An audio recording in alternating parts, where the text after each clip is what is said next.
शूर्पणखा क्रुद्ध होकर संसार को रुलाने वाले रावण को मंत्रियों के सामने कठोर वचन कहने लगी। तुम स्वेच्छाचारी हो, हमेशा काम भोग में फंसे रहते हो। तुम्हारे लिए जो घोर भय उत्पन्न हुआ है, जिसकी जानकारी तुमको होनी चाहिए, उसे तुम नहीं जानते हो। जो राजा कामी और लोभी होते हैं, स्त्रियों के साथ सुख भोग करने में आसक्त रहते हैं, प्रजा शमशान की आग के समान उसका सत्कार नहीं करती। जो राजा ठीक समय पर राज के काम नहीं करता, उसका राज्य और उसके सब काम नष्ट हो जाते हैं और वह स्वयं भी विनाश को प्राप्त होता है। जो राजा स्त्रियों के बस में होता है, जिसके गुप्तचर नहीं होते और जो उचित समय पर सभा में आकर प्रजा को दर्शन नहीं देता, उसको प्रजा वैसे ही त्याग देती है जैसे हाथी नदी के कीचड़ से दूर रहता है। जो अपने राज की रक्षा नहीं करता, उसका राज पराधीन हो जाता है और वह समुद्र में स्थित पर्वत के समान अपनी रक्षा नहीं कर सकता।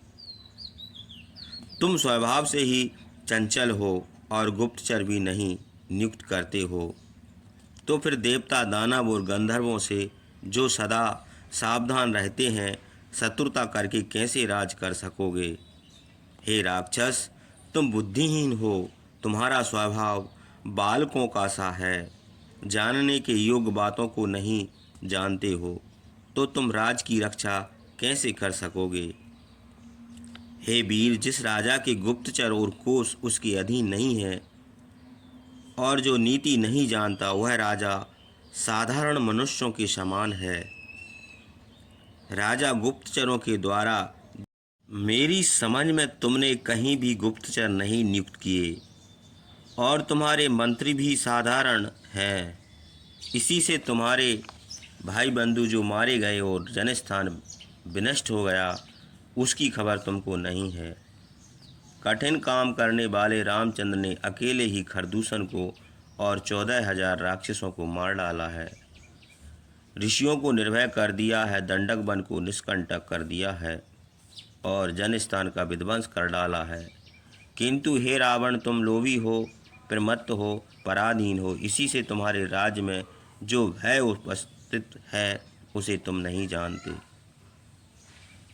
जो राजा तीक्ष्ण स्वभाव, प्रमत्त, अभिमानी और सठ होता है, जो थोड़ा दान करता है, ऐसे राजा को विपत्ति के समय प्रजा त्याग देती है। जो राजा अत्यंत अभिमानी और क्रोधी होते हैं, जो स्वयं अपने को श्रेष्ठ समझते हैं, उस राजा को विपत्ति के समय उसी के भाई बंधु मार डालते हैं। जो राजा राजकार्य स्वयं नहीं देखता और भय के समय नहीं डरता, उसका राज शीघ्र ही उसके हाथ से निकल जाता है और वह तृण के समान निर्बल हो जाता है। सूखी लकड़ी, मिट्टी का ढेला और धूल से भी बहुत काम निकालते हैं, किंतु जिस राजा के हाथ से राज निकल गया है, उससे कोई काम नहीं हो सकता। जैसे पहना हुआ कपड़ा और पहनी हुई फूलों की माला किसी के काम नहीं रह जाती, वैसे ही राज से भ्रष्ट राजा समर्थ होने पर भी निरशक हो जाता है।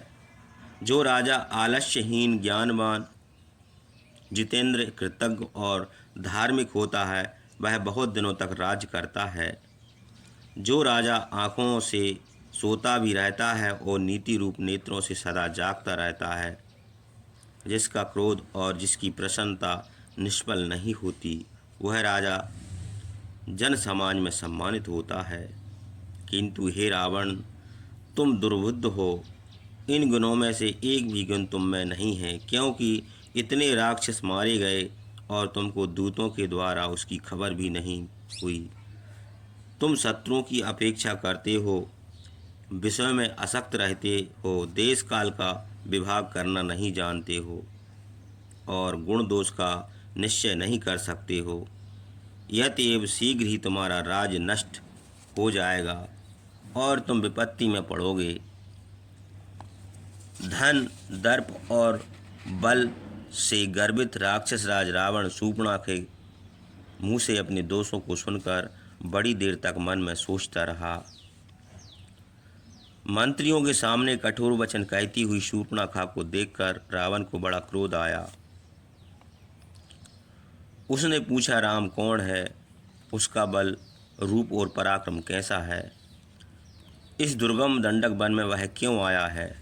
वह कौन अस्त्र लिए हैं जिससे उसने खरदूषण और तिसरा को युद्ध में मार डाला? हे सुंदरी, तुम्हारी नाक और कान किसने काट लिया है? मुझे बताओ। राक्षस राज रावण के पूछने पर शूर्पणखा बड़े क्रोध से रामचंद्र का ठीक ठीक परिचय बताने लगी। उसने कहा कि रामचंद्र की भुजाएं लंबी हैं, आंखें बड़ी बड़ी हैं, वे मृग चर्म और चीर पहने हैं, उनका रूप कंदर्प के समान है, वे दशरथ के पुत्र हैं, उनका धनुष इंद्र के धनुष के समान है, उस धनुष को कान तक खींचकर वे विषधर सांपों के समान चमकते हुए बाण छोड़ते हैं। महाबली रामचंद्र कब बाण निकालते हैं और कब धनुष खींचते हैं, कब बाण छोड़ते हैं, ये मैंने नहीं देखा। केवल उनके बाणों से सेना का वध करते देखा है। जैसे इंद्र ओले बरसाकर खेती को नष्ट कर देते हैं, वैसे ही अकेले पैदल रामचंद्र ने 3 घड़ी में खरदूषण और 14,000 महापराक्रमी राक्षसों का विनाश कर दिया। उन्होंने ऋषियों का निर्भय कर दिया और दंडक वन के निवासियों को प्रसन्न कर दिया। महात्मा रामचंद्र ने स्त्री वध को उचित न समझकर केवल नाक कान काटकर अपमान करके अकेले मुझको छोड़ दिया। उनके भाई का नाम लक्ष्मण है, वे भी बड़े तेज वीर हैं, गुण और पराक्रम में उनके समान हैं।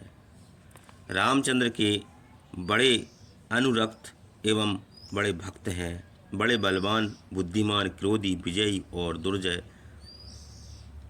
वह रामचंद्र का दाहिना हाथ है और उनको प्राणों के समान प्रिय है। रामचंद्र की धर्मपत्नी सीता हमेशा अपने पति के हित में लगी रहती है। उसकी विशाल आँखें, पूर्ण चंद्रमा के समान मुँह, केश, नाक बहुत सुंदर हैं। यशस्विनी सीता वन की देवी और लक्ष्मी के समान है। उसके शरीर की कांति तपाए हुए सोने के समान है। उसकी कमर पतली और नख लाल हैं। वह सुंदरी राजा जनक की पुत्री है।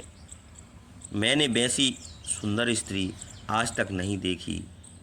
देवी, गंधर्वी, यक्षिणी और किन्नरी भी वैसी सुंदरी नहीं है।